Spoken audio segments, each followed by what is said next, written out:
Shalom. Shalom. Sekali lagi shalom. Shalom. Baik, sebelum kita memulaikan ibadah kita, mari kita mengambil sikap saat teduh dan bersyukur di hadapan Tuhan.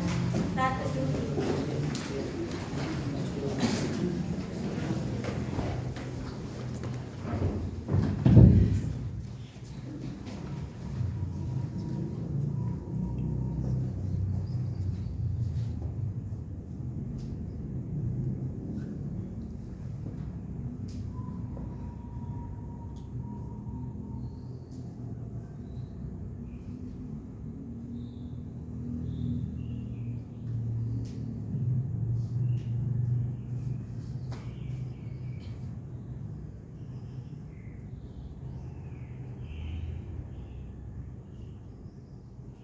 Saat teduh selesai.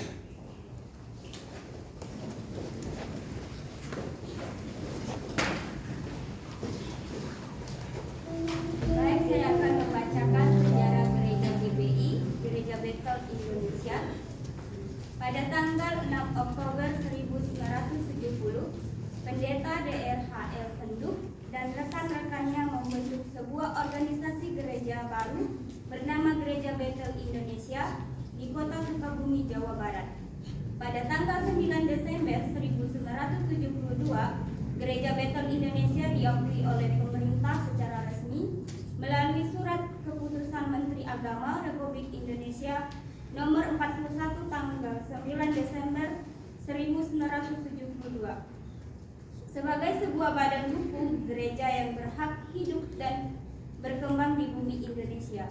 Gereja ini memulai organisasinya dengan 129 pendeta dan kurang lebih dari 20 gereja jemaat. Pada tanggal 6 Oktober 2009, jumlah gereja jemaat GBI telah mencapai lebih dari 4.600 yang terbesar di seluruh pelosok tanah air dan luar negeri. Dengan jumlah pejabat telah mencapai lebih kurang 15.000 orang, terdiri dari pendeta, PDM, dan PDP.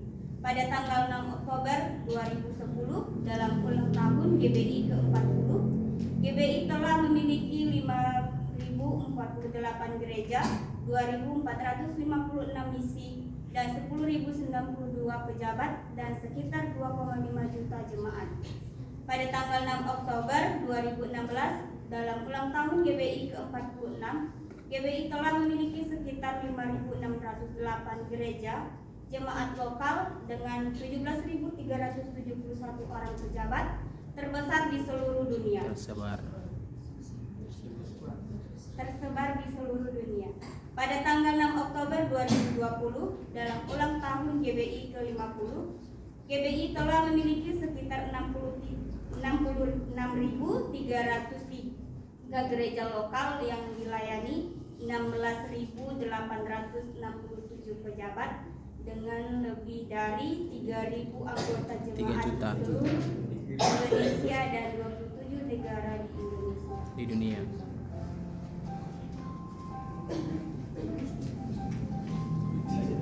Baik, kita mulai ibadah kita dengan menyanyikan sebuah lagu yang berkata alam semesta.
siapa setiap harinya.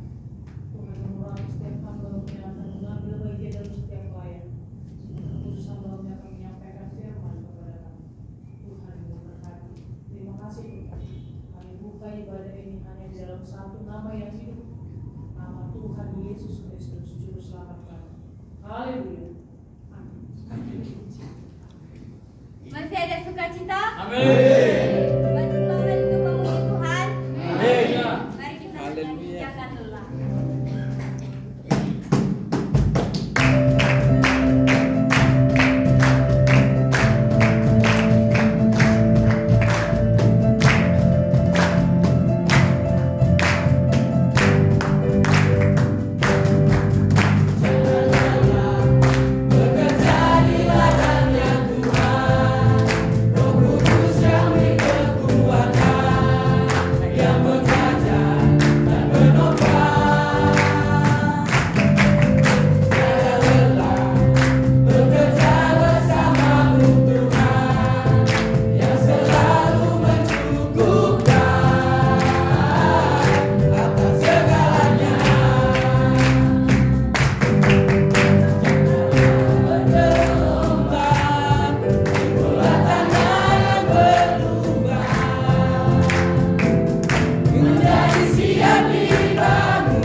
Memuji nama Tuhan. Masih semangat untuk memuji nama Tuhan. Semangat memuji Tuhan. Mari kita memuji nama Tuhan sekali lagi. Pujian pemenang.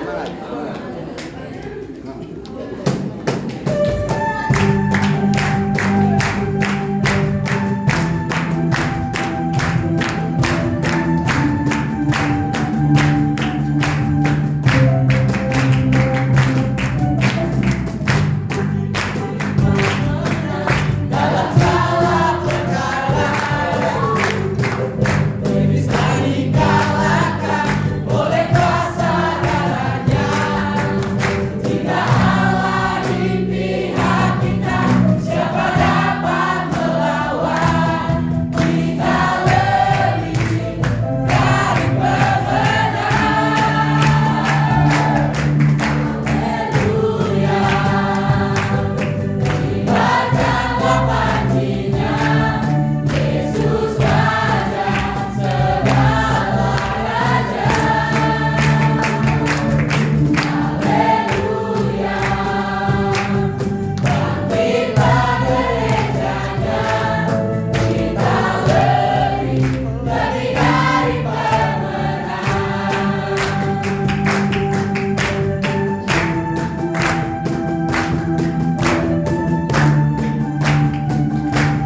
kita akan mendengarkan kesaksian dari Kak Tony.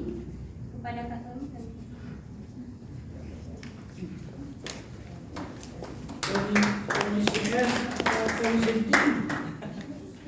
Shalom semuanya. Shalom.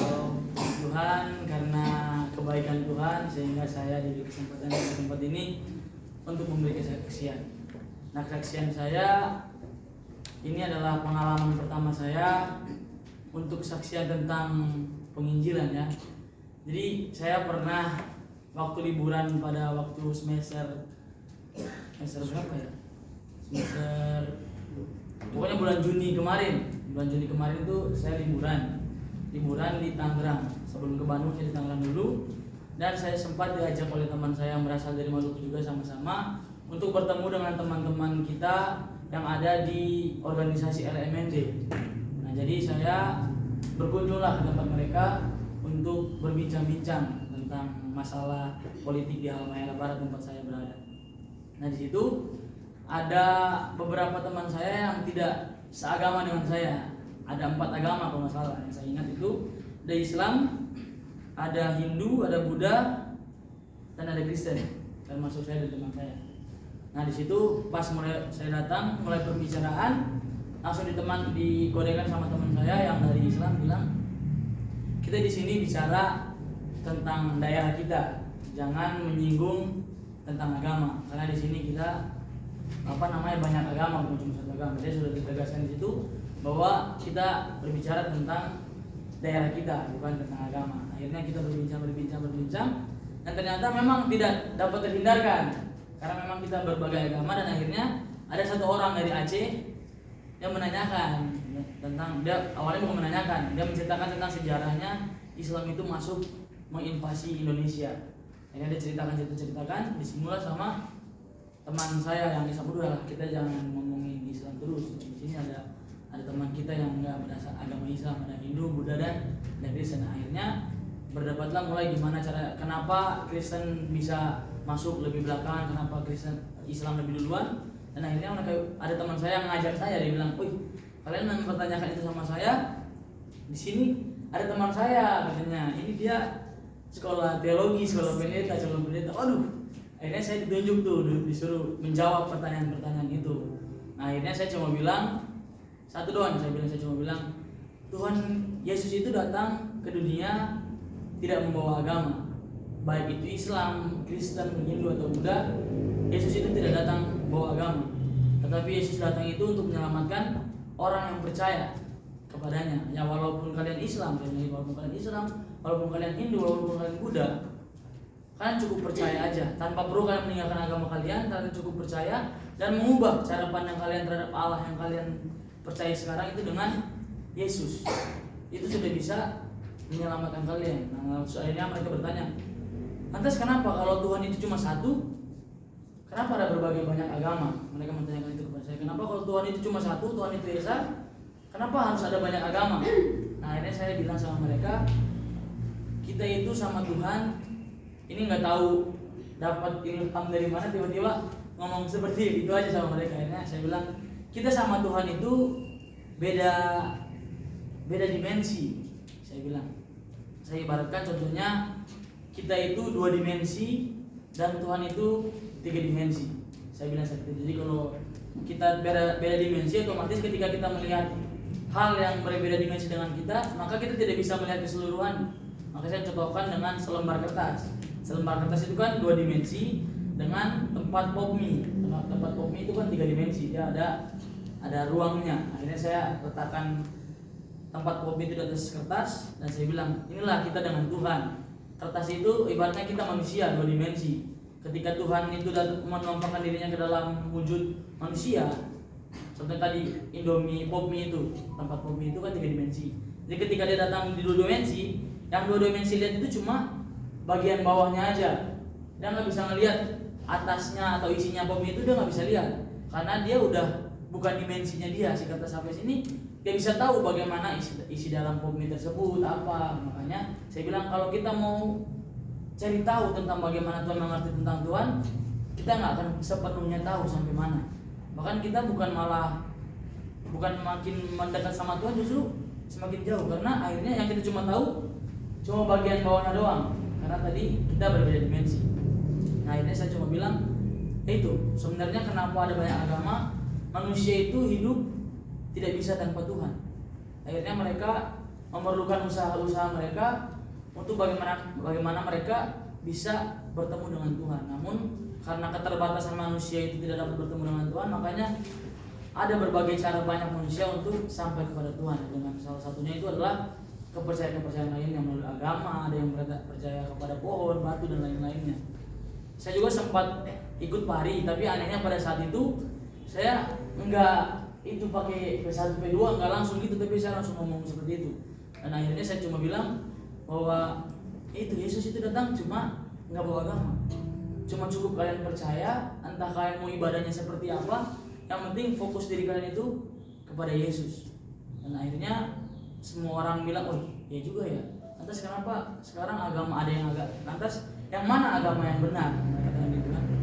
Saya cuma bilang, balik lagi, nggak ada agama yang benar, nggak ada agama yang menyelamatkan. Yang menyelamatkan itu hanya Yesus yang menyelamatkan. Amin. Jadi makanya akhirnya mereka tertarik dengan saya sampai kita berbincang-bincang itu dari jam 3 pagi sampai jam 10 pagi ngomongin cuma tentang itu, bagaimana kenapa manusia itu banyak agama dan kenapa orang-orang di dunia ini lebih cenderung menghakimi orang salah gitu. Dan makanya saya cuma bilang sebenarnya agama itu nggak salah, yang salah itu oknum di dalam agama. Kenapa saya bilang oknum di dalam agama yang salah? Sebenarnya agama itu mengajarkan semua agama. Semua agama itu mengajarkan kebaikan untuk kita berkomunikasi dengan orang lain. Tapi oknum yang di dalam agama ini yang menyebabkan saling membenarkan diri. Padahal sebenarnya kalau saya lihat Islam juga mengajarkan hal yang baik, walaupun yang kita ada beberapa hal yang kita tentang, tapi sebenarnya mereka juga ada mengajarkan kebaikan. Begitu juga dengan Hindu dan Buddha, yang walaupun kita tidak selaras dengan mereka, tapi inti dari keagamaan mereka itu adalah untuk hidup berdamai, berdampingan dengan manusia. Seperti Yesus juga bilang, kasihlah sesama manusia seperti dirimu sendiri. Nah, makanya saya bilang seperti itu sebenarnya agama itu tidak menyelamatkan, tetapi Yesuslah yang menyelamatkan. Akhirnya dari 4 teman tersebut ada 1 orang yang sangat tertarik sekali dengan pembicaraan itu. Namanya itu Slamet. Nah itu orang Aceh tadi yang dia mencetuskan pertama. Dia bilang kenapa sih sebenarnya Islam itu awalnya gini. Nah, akhirnya ternyata dia sendirilah yang tertarik bercerita sampai saya, bahkan sekarang kami berteman dekat. Si Slamet ini mungkin dia bertanya-tanya kenapa sih kita kalau berdoa itu lebih dekat sama Tuhan gini. Saya mungkin belum bisa membaptiskan dia, tapi saya sudah sering bercerita tentang dia, tentang Kristus. Mungkin sejauh ini penginjilan yang saya lakukan dan saya rasa berdampak dalam hidup saya, mungkin itu pengalaman pertama saya yang kayak wah ternyata aku yang dasar memang ada pari, tapi yang nggak terlalu serius dalam pari ternyata bisa juga menginjili orang lain, walaupun tidak terlalu berhasil, tapi setidaknya kita berani dimanapun kita berada. Saya mengajak teman-teman jangan takut untuk menyampaikan firman Tuhan. Amen. Saya dari SMA itu sudah suka berdebat tentang agama Kristen. Dari SMA saya di sekolah negeri juga, jadi semua teman-teman saya itu orang Islam dan saya nggak suka orang Kristen itu seperti itu. Ketika diajak berdebat, mereka selalu mencari alasan untuk menghindari perdebatan tersebut. Nah itu saya paling nggak suka. Saya nggak suka kayak orang Kristen itu dilihat kok lemah banget. Apalagi saya dulu suka nonton MMA. Nah di MMA itu yang memegang juara 1 sampai sekarang itu masih si yang Khabib Gregor itu. Nah si itu yang masih yang dibilang kalau dia menang itu cuma karena Allah. Tapi nggak pernah orang Kristen ngomong seperti itu. Makanya saya sedikit kesal kenapa orang Kristen nggak seberani seperti orang Islam. Nah makanya saya kenapa masuk STN juga sebenarnya itu. Saya ingin kalau ada orang yang mengajak berdebat atau mempertanyakan tentang Yesus atau tentang kekristenan, setidaknya saya bisa menjelaskan sedikit tentang kekristenan tersebut. Untuk itu saya mengajak teman-teman semua, mari kita berani untuk menyampaikan firman Tuhan. Karena kalau kita tahu itu benar, seharusnya kita tidak pernah menghindar untuk menyampaikan firman Tuhan tersebut. Nah, makanya ada teman saya juga SMA, itu juga salah satu teman yang sangat saya pikir luar biasa. Dia sempat berdebat dengan saya dan saya tantang dia untuk saya baca Al-Quran selama 1 minggu dan dia membaca Alkitab 1 minggu. Saya udah sempat baca syahadat, udah pernah waktu saya SMA itu saya udah pernah baca syahadat untuk membuktikan bahwa mau masuk Islam ternyata semudah itu ya, cuma baca syahadat doang terus bisa masuk Islam. Sampai saya bilang gitu sama mereka dan saya tantang, kalau kamu berani ya udah, saya baca Al-Quran, kalian ajarin saya bahasa Arab, kalian baca Alkitab, saya nggak perlu saya ajarin karena itu udah bahasa Indonesia. Dan akhirnya mereka tidak pernah berani untuk bertemu, untuk belajar yang lebih dalam lagi. Dan teman saya itu sekarang berteman sampai sekarang juga masih berteman dengan saya, namanya itu Muhammad Farhan. Nah, dia kemarin sempat datang juga bersama-sama saya, dia sempat sekolah pesantren juga. Nah, enaknya teman berbeda agama itu teman-teman kita bisa saling menyinggung. Contohnya kalau dia bilang, aduh saya ini sholat terus 5 waktu setiap hari, terus akhirnya saya sering singgung di situ. Ya udah, kalau capek sholat 5 waktu ke Kristen aja, 1 minggu sekali kok di Kristen. Login aja ke Kristen. Nah, jadi kalau gitu saya juga kalau mengeluh sama dia, aduh berat lagi. Akhirnya disebut, ya udah kamu kesini aja ke Islam. Islam itu enak loh gini. Ya, jadi sebenarnya dari perbedaan itu kita belajar ternyata nggak perlu kita saling menunjukkan kebenaran kita, tapi tunjukkanlah diri kita seperti Tuhan. Firman Tuhan kan hidup kita itu firman yang terbuka, Injil yang terbuka. Jadi kita tidak perlu capek-capek untuk bagaimana menunjukkan kebenaran, tapi tunjukkanlah dari diri teman-teman. Mungkin itu aja kesaksian yang dapat saya sampaikan. Makasih, shalom. Kalau kalian mau bersaksi, Syukur. eh? Syukur. Bernyanyi dulu. Terjadi. Tuhan Yesus setia.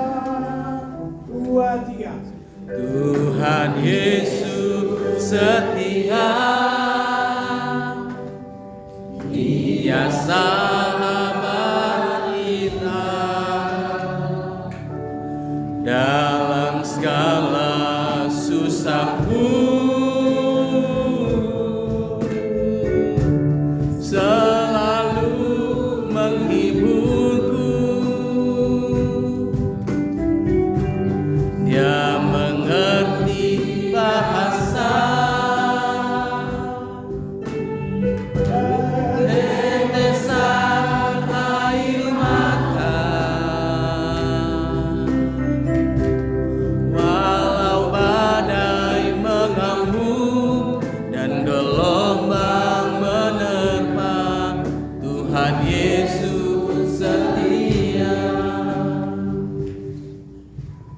Setia. Jadi judulnya setia. Adakah kita setia? Amin. Apa buktinya kau setia? Dalam hal apa? Maka setia harus tercatat dan terukur. Tercatat dan terukur.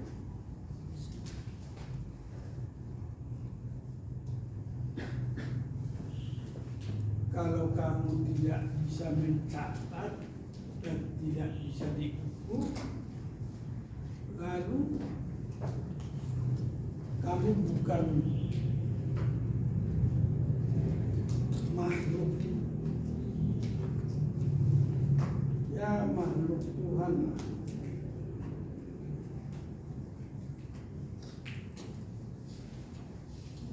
Apalagi murid Tuhan, apalagi makhluk ilahi. Jadi harus boleh mencatat apa yang menyenangkan hati Tuhan.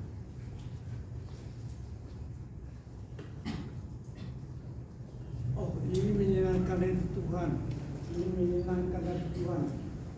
Kalau kita memilih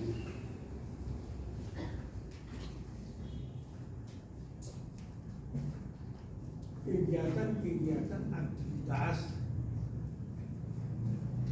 yang menyenangkan hati Tuhan.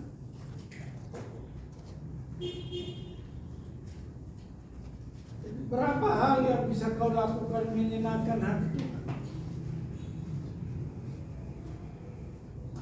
kalau kita sudah ada kesetiaan seperti itu, kita akan menjadi orang yang berdisiplin.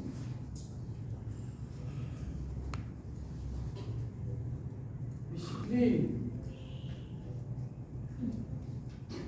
Kamu suka berdisiplin. Kalau kamu disiplin, maka kau akan teratur.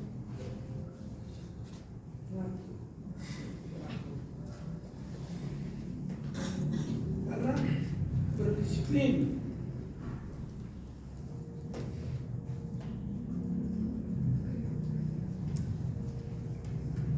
Jadi murid-murid Tuhan itu disebut disciples, murid Tuhan, murid yang didisiplinkan.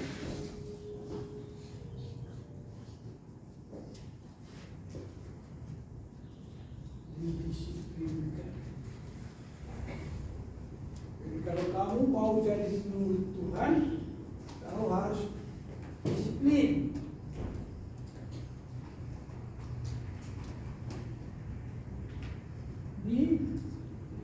Yang keras dulu. Kamu bisa buat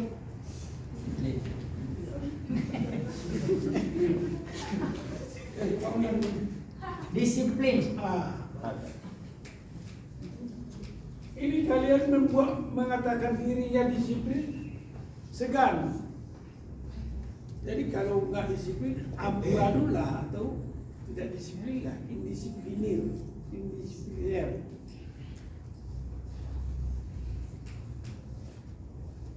Dan kalau kamu mau menjadi murid Tuhan, tadi kita udah nyanyi ya, kau bisa menyaksikan Tuhan Yesus setia, Dia sama juga Dalam segala susahku, selalu menghiburku. Coba betapa senangnya kita bernyanyi akan lagu. Siapa lagi yang mau mendengar lagu?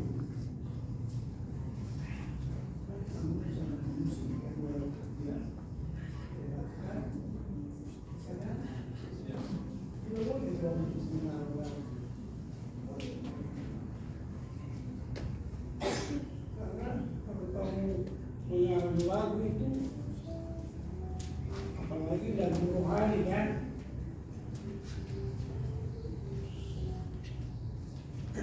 supaya kamu dapat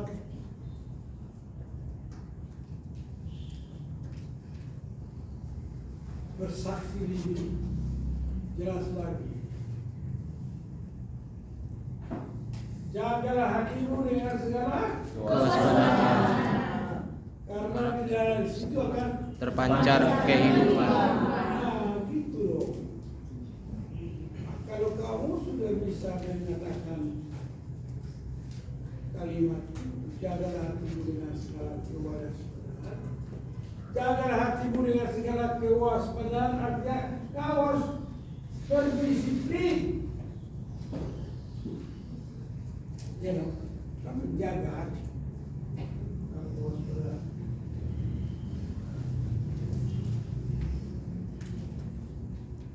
Jadi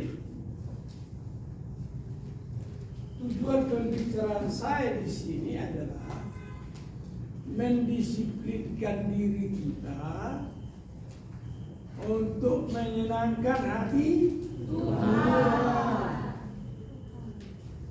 Salah satu yang penting ada aturan Melkisedek yang memimpin leluhur kita Abraham, dan kemudian dipertegas oleh Taurat Musa, kemudian kalau Melkisedek disebut sebagai imam Allah yang maha tinggi, maka di perjanjian baru di dalam kitab Ibrani disebut imam maha besar surgawi,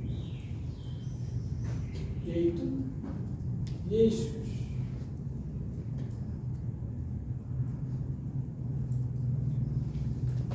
Nah, kenapa bangsa Israel tidak berdisiplin? Urusan mereka lah. Maka mereka terus mendapat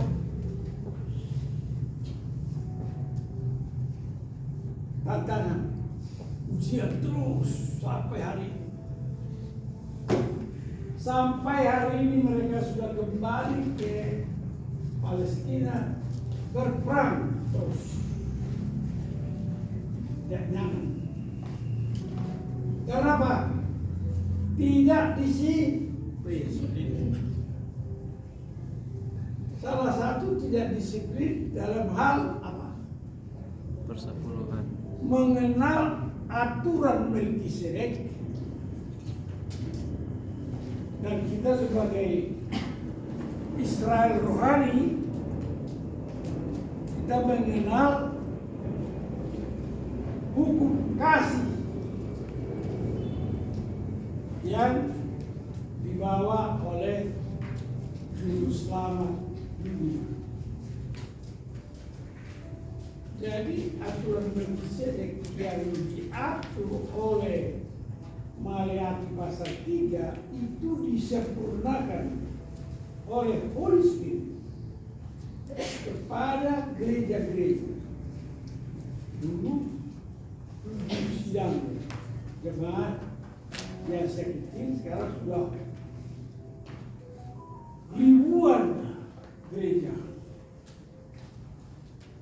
Tapi apakah semua gereja tekun? Nah ini dia. Apakah semua gereja tekun dalam menjalankan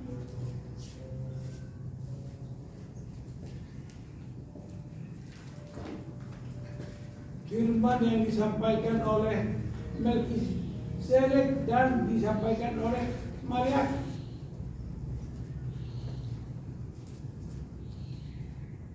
Jadi kalau umat Tuhan hidupnya amburadul atau tidak baik, selektivis atau berkekurangan, tidak aturan Melkisedek dan aturan yang disampaikan oleh Maleakhi yang disempurnakan dalam Kisah Para Rasul dan hukum kasih yang dibawakan oleh Tuhan Yesus Kristus. Mengapa saya berbeban terus berbicara tentang ini? Karena saya sangat sukacita kalau melihat mahasiswa-mahasiswa IKSM ini berbahagia karena damai sejahtera dari Yesus.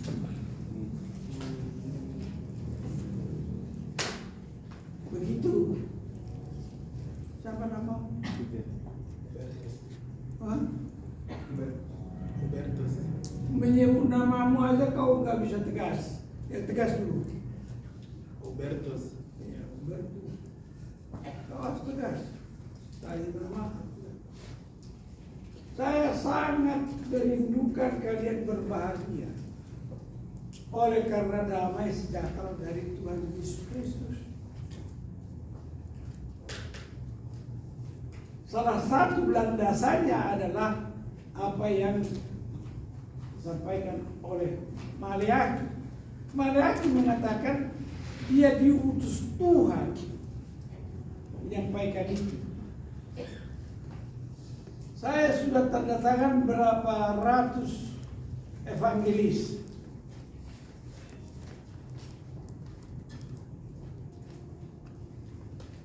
Enos ini kurang mendengar. 200. Ya. Evangelis saya tanda tangan mendapatkan kalian berdisiplin menyenangkan hati Tuhan. Karena evangelis itu adalah utusan pemberita kabar baik. Jadi kalau orang lain tidak disiplin, tidak usah dilihat. Firman Tuhan aja yang mendisiplinkan kita ya.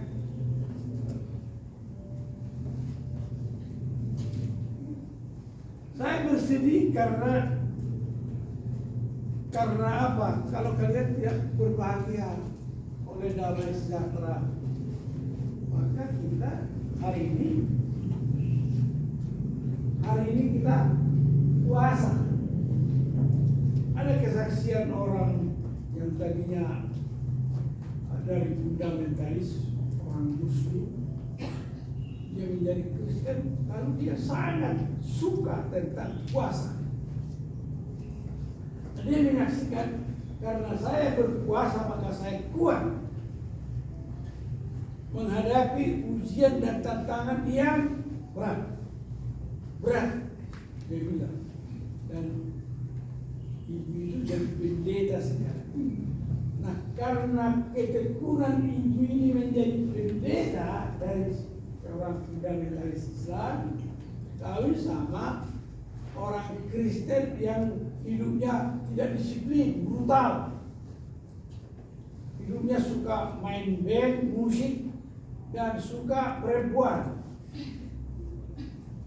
Istrinya menyaksikan lebih dari 60 perempuan menyukai suami saya ini. Ada suaminya di sini. Karena berdua sudah jadi.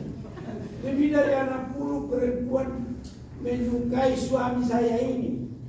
Padahal kawin sama saya sebagai orang Kristen. Sebelum saya Kristen, saya katekisasi dulu selama 1 tahun.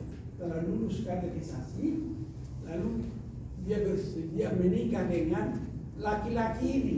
Laki-laki ini tidak disiplin karena dia pemain perempuan, suka berzina dengan.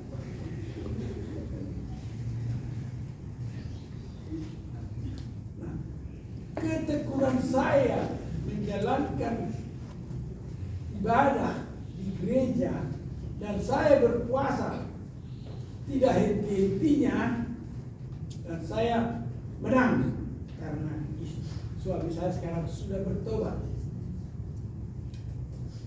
Suaminya jadi bertobat, jadi sekolah pendeta, jadi pendeta. Jadi mereka buka sidang jemaat, dua-duanya jadi pendeta.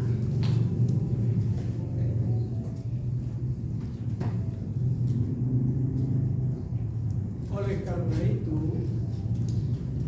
apakah sulit untuk memberitakan Injil? Tidak sulit, karena kalau kau beriman.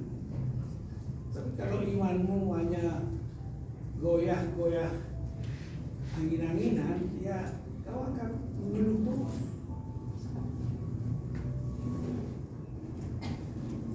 Karena kalau kamu sungguh-sungguh setia menyenangkan hati Tuhan, pasti Tuhan akan jalan bagi kamu dalam hidup yang kau ini. Nah, beban saya sebagai anggota Santosa Asli, saya harus menyampaikan yang menyenangkan hati Tuhan. Maka setialah secara tercatat dan terukur. Kau melaksanakan pembayaran persepuluhan tercatat dan terukur secara kuantitatif dan wali tadi. Kita bertanggungjawabkan hidup kita. Ya dapat setialah. Amin. Amin. Setialah. Setialah.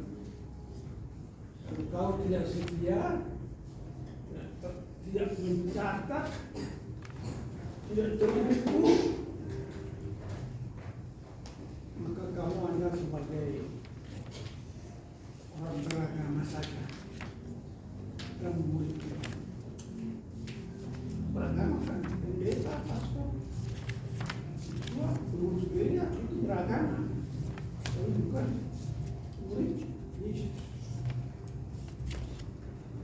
Kiranya apa yang saya sampaikan karena kami mulai loyo karena sudah puasa. Suara saya tidak sayup-sayup kedengaran, kan? Cukup mendengar? Apakah namamu saya sebut satu-satu?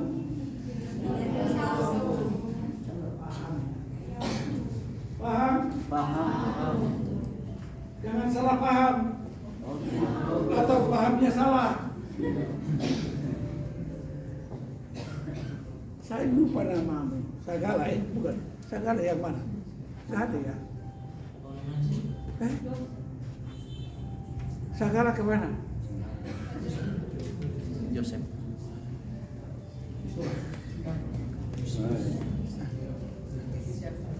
Sagala teman siapa? Tony. Oh, Tony. Sagala. Temanmu Sagala. Ya, udah nggak usah dicatat, tidak ada, biasalah. Biar bertobat sendiri. Selamat berjuang. Selamat berjuang.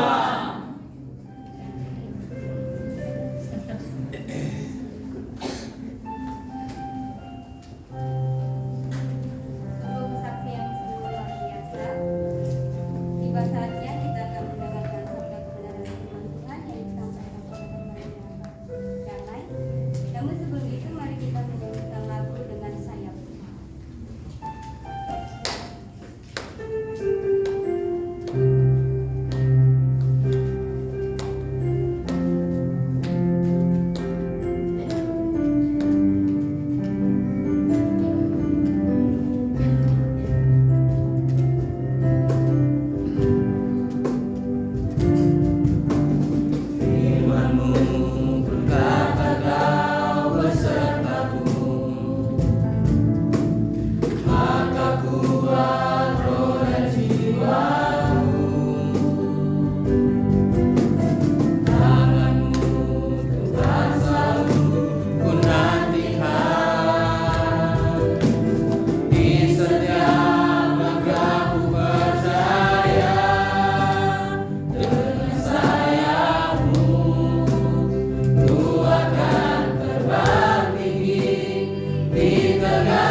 Di